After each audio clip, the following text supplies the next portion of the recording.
I think we'll go ahead and get started. Good evening, everybody. Wanted to take a moment, introduce myself. I am Gail Mountcastle. I'm the Executive Director of the Park Ridge Park District, and I'll be going through the presentation this evening. Have several staff and some consultants and board members with us. So I'm going to introduce Terry Wolf, Superintendent of Buildings and Grounds.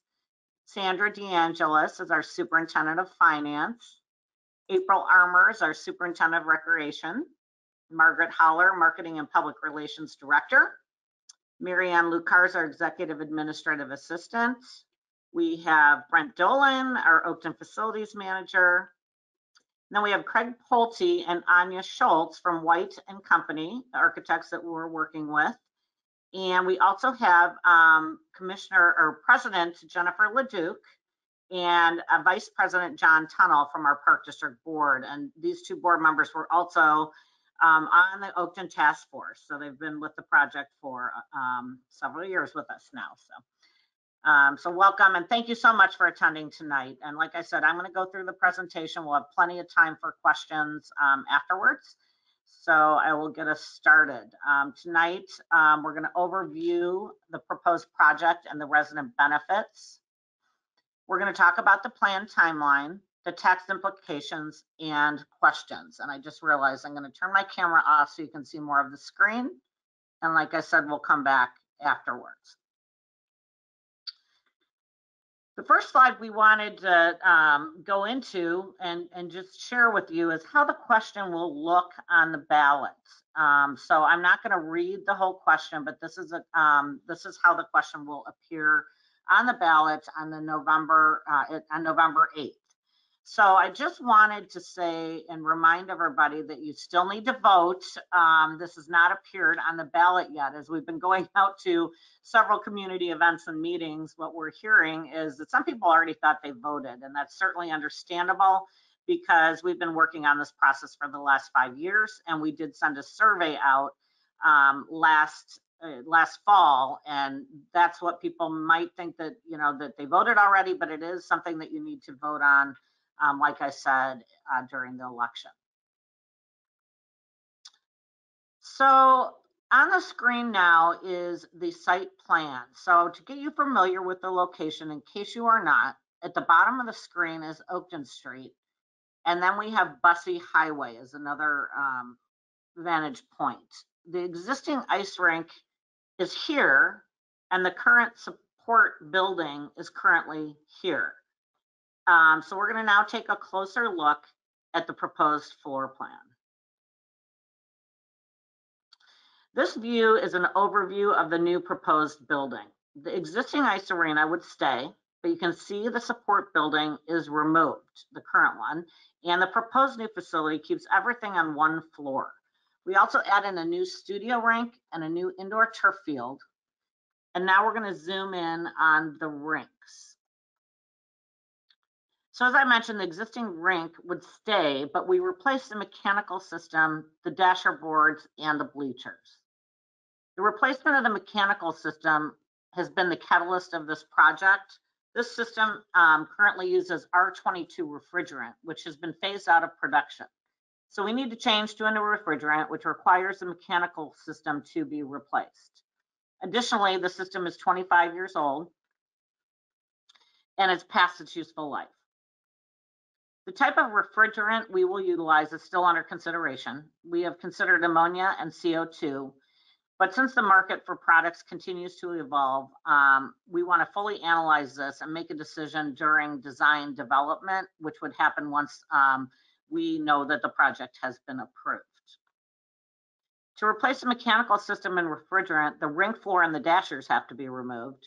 The dasher boards and bleachers are also past their useful life, and the bleachers are not ADA compliant. This work needs to be done for the rink to continue to operate. Renovating the ice arena is much more cost effective than building a new ice arena. Plus, these improvements will help us reduce costly and disruptive emergency repairs that we've been experiencing with the mechanical system.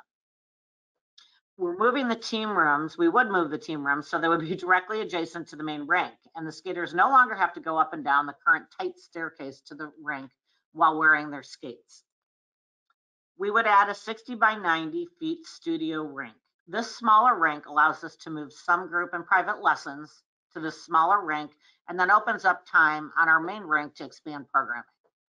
For example, right now, our house hockey league ends at 8 years old. So we do not offer it past 8 years old, and it's because we do not have the ice time. So this new plan allows for us to continue the league for older age groups. Currently, those players move to a neighboring rink to continue to play or need to transition in a more competitive and time-consuming travel team. So that's one example of what we'll be able to do with that studio rink. This also allows the design for a nice viewing area into the studio rink. In addition to programming, the studio rink would also be available for birthday parties and different leagues. We'd also add a new training room to be used for sports-specific training for participants. Several rinks have this opportunity. As mentioned, the support building will be removed. It's 53 years old, and much of that building needs renovation. The bathrooms, locker rooms, and other support facilities. Additionally, it doesn't meet ADA compliance since it is a two-story building. As I mentioned, it does not have an elevator, and people have to walk up and down the stairs to get from one floor to the other, oftentimes in skates. In the proposed plan, we would create a centralized lobby. This will be all one floor, and we'll have very nice glass viewing areas into the ice arena and into the indoor turf field. We would centralize our staff offices along with check-in and skate rental into one location, and that'll help consolidate our staffing. Right now, it's broken up into 2 areas for check-in in the lobby and then skate rental inside the rink. And then we also would have a small puck practice area in the lobby. So the facility would have new restrooms. I've said that a couple times, but it's very important, and add in new concessions. We also add in 2 new multi-purpose rooms for programming and rentals. The area also includes an outdoor patio, and it'll have a fireplace. So it'll be a really nice place for private rentals and a gathering space for the community. Now we move on to the indoor turf field, which is a very large addition to this building. It's a 60 by 60 yard turf field. This has been the top requested request from our residents in several studies that we have done over the years. So when we're asking people what they would want for a new recreation facility, this comes up at the top of the list, like I said, on multiple surveys and in our needs assessments. If you're familiar with the Liberty Center in Niles, this is about twice that size of their indoor turf field. So we know a lot of our residents, similar to some of the hockey programming, they're leaving Park Ridge for indoor practice, indoor games for the smaller kids can be here, but they're leaving Park Ridge, and so we're trying to get people back into Park Ridge to use our facilities and be able to have the opportunity that they have to travel for. So, practice space is a big deal and in the winter months and when it rains, obviously because of our climate. People are limited once that happens, which is a lot of the year. So in addition to expanding practice space, we're proposing an expansion of our Park District athletic programs and leagues and recreation programming for all age groups. Indoor drop-in play times for families with young children to have a place to play on cold and rainy days. So we would have the bouncy house type things and set them up on scheduled times, and then also have scheduled times for free indoor walking around the perimeter area of the turf. And again, this is something we hear often, people wanting this at the fitness center, but because that's a membership facility, we don't offer that on the track. People have to pay, a daily fee or get a membership. This will be free. It's not a track per se, but it's just a space outside on the perimeter of the facility that people can walk at scheduled times. So another large benefit this space allows is for the Park District to relocate some of our existing programs to relieve some pressure on our other Park District facilities, especially our other 2 gymnasiums. This space, turf, it's very versatile. It can be used for a wide variety of programming and withstand the times as the trends, different trends change. So I want to talk for a minute about the infill. We're aware of the concerns related to the turf area with the infill and are committed to working with the users on the final infill material that'll be utilized. And I should say the users and the community. There continue to be developments with the infill material, so we don't at this time believe it is in our best interest to make a definitive decision on the product now, while there are so many advancements that could be available by the time we're ready to get into that phase, the design development phase. So we definitely are committed to having these public conversations during design development and balancing the safety of our users and the environment. Additionally, the turf manufacturer, Field Turf, that our architects are most likely recommending for this project have made a commitment. They're calling it Goal Zero by 2025. So they're saying that by 2025, they will have zero waste to landfill. So one of the concerns is, what are we going to do with the turf when it reaches its useful life? And it's replaced every 10 to 12 years on average. So we definitely would expect there to be sustainable recycling options available, so these materials do not end up in a landfill when it is at the end of its useful life and would need to be replaced. So we move back out into the park. One of our goals with this project was to retain this beautiful main oak grove and create opportunities to bring people into the park and enjoy them. We would be adding a passive gathering space in this area, and we haven't quite developed that yet. It could just be seating, it could be a fire pit, it could be concessions, light concessions out there, but we're trying to bring people into our largest park in Park Ridge, and not just the people using the facilities, but to enjoy the beautiful park. Additionally, we'll be creating a walking path loop, which will loop the park. It's the red dotted line, and it is about a half mile. If you walk the pathway at Prospect Park, it's about the same distance as that path system. Moving on the parking lot, we will be adding additional 100 spaces.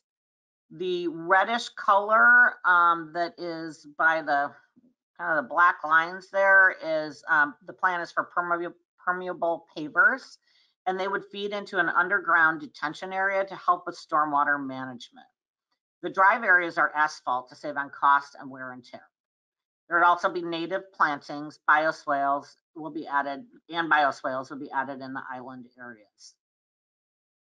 So we scan back out at the building, and this is a quick overview of what the proposed facility would look like. Again, the existing rink is where it says Oakton Sports Complex. It doesn't say that now.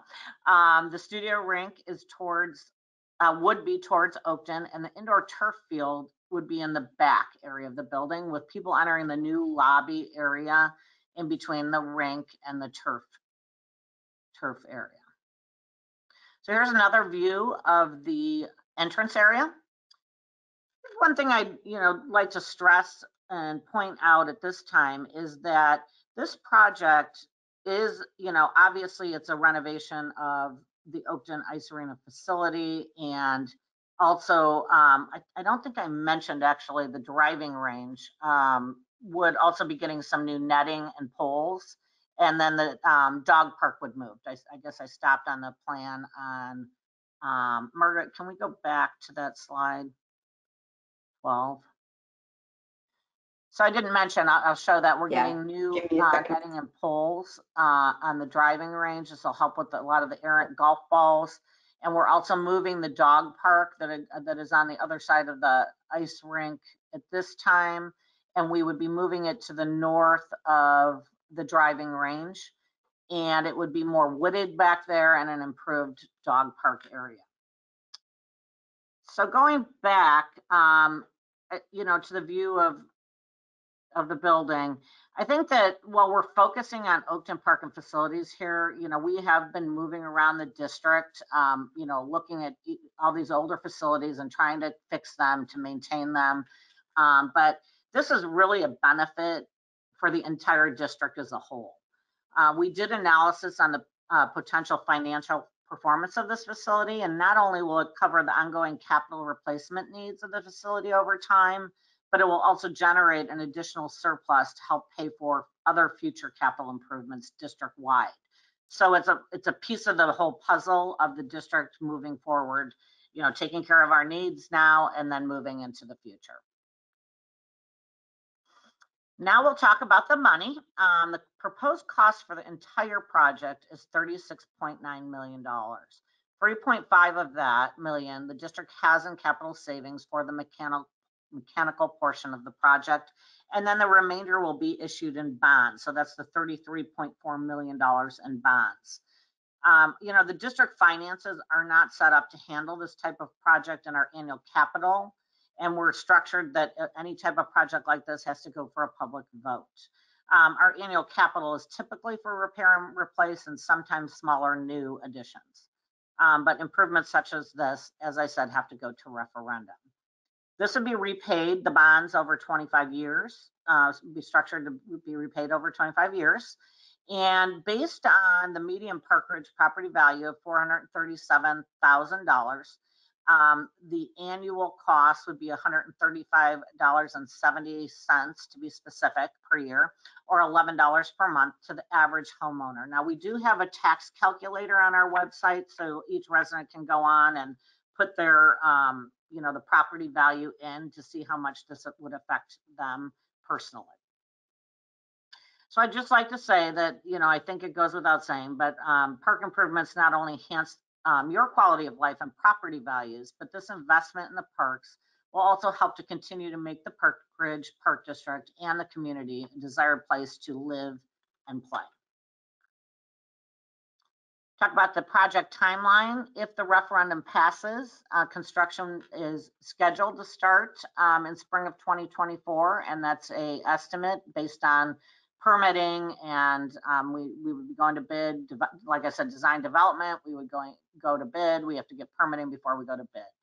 And then our goal is to complete the project at the end of summer 2025.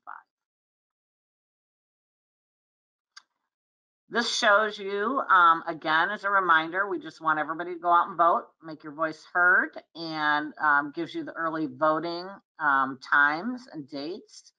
And it is at City Hall this year, the early voting. And then, of course, Election Day is November 8th. And this presentation will be on the website if you want to look back on it. And we also have a lot of information on the website. Just go to the homepage and look for Oakton Project, and his FAQs and all sorts of information on there. So at this time, I think I'm going to ask all of the participants to come back on the screen. We'll take questions, and I believe that ends the presentation. Hi, as I mentioned when we started, if you'd like to speak, I'm sorry, I think I didn't mention it. I'll say it now. You could use the raise your hand function to indicate to me to unmute you, and I could do so, and then you could speak. Or there's a question tool, and you could type in your questions, and I could read them out loud to you. So the raise your hand function is a little hand. The question is a little question mark. Either way.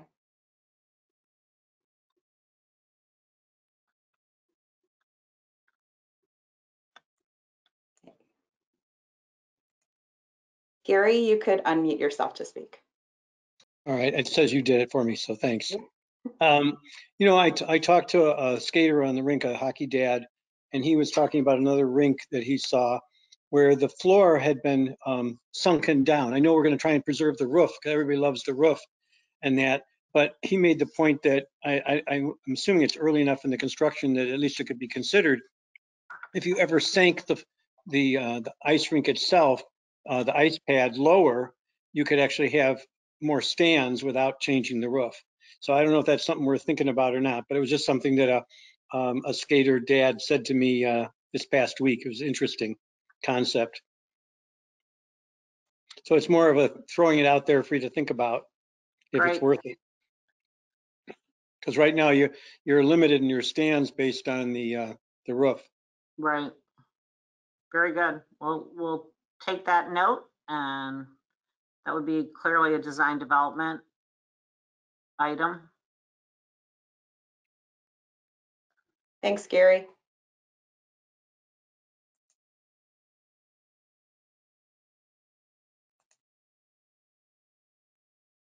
Anybody else? Did we answer all the questions?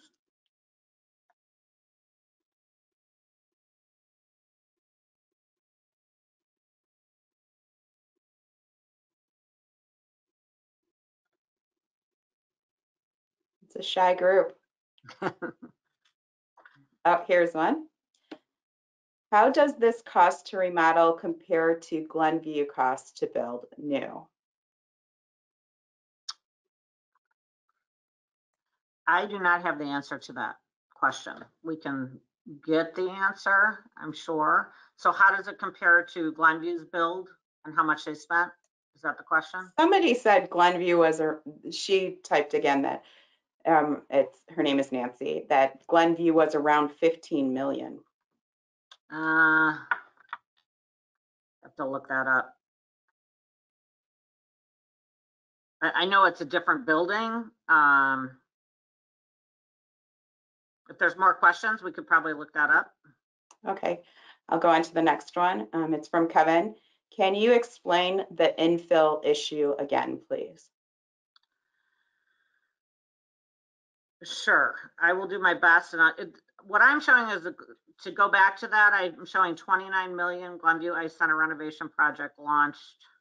So I'm looking at, but this is out of the paper. So, but that's what I'm saying. The first thing that popped up, current budget estimates put the total cost of the Ice Center project to about 29 million. It could be reduced when bids are received. So I'm not sure what happened with the bids. So we can certainly get that answer. I'm not sure though if she was also possibly asking, did we compare a cost to remodel versus to build completely new? And we did do that comparison, and building new cost a lot more. Exactly. We'd have to go back to those numbers, but we do have that comparison. Right, right. Terry, do you want to go through the infill issue? I think that would be appropriate. Sure. Yeah, so there's been some questions about the type of infill, and you know, whether it's a rubber or a natural material, and how that affects you know, potential health or playability. And so those are just something that's been brought to our attention. There's been a lot of information, a lot of studies around the different types of infill, and you know, all those things, as well as its recyclability, are things that, you know, we've heard some questions about. So those are all things that we're talking to users, to different facilities, you know, continuing to read and research and learn about those areas. And as Gail said, we are certainly looking to balance, you know, the safety of the users as well as the environmental concerns that people have about those items. But the specific product that what we've heard they have an issue is the crumb rubber, and that's what and that's a recycled tire product, right? And there's studies, you know, there's all different studies saying it is harmful or it is not harmful. That's the issue, and that's what we are saying, that we don't think it's prudent to make that decision right now, because there could be other products. There's other products coming out in the market, you know, continuously. So we would evaluate that and have a public discussion about that.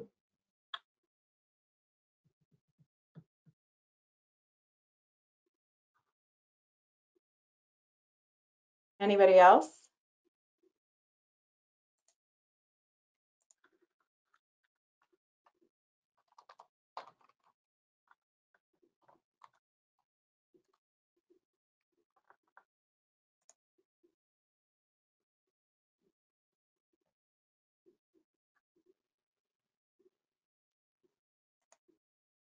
Gary?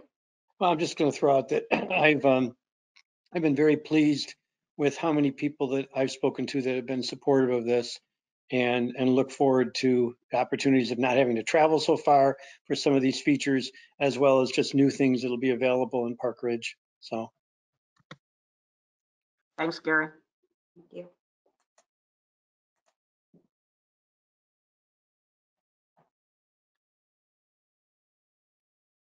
Anybody else?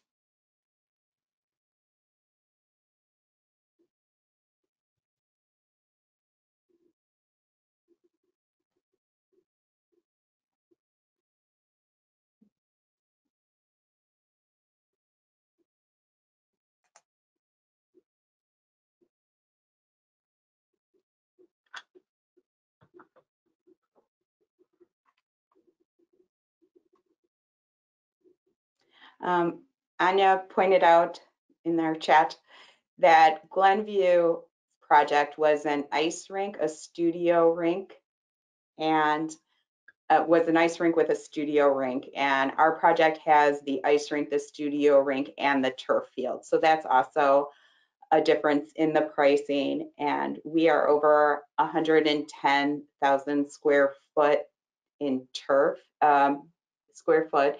Turf is about 40,000 square feet. Thank you, Anya, for clarifying that for us.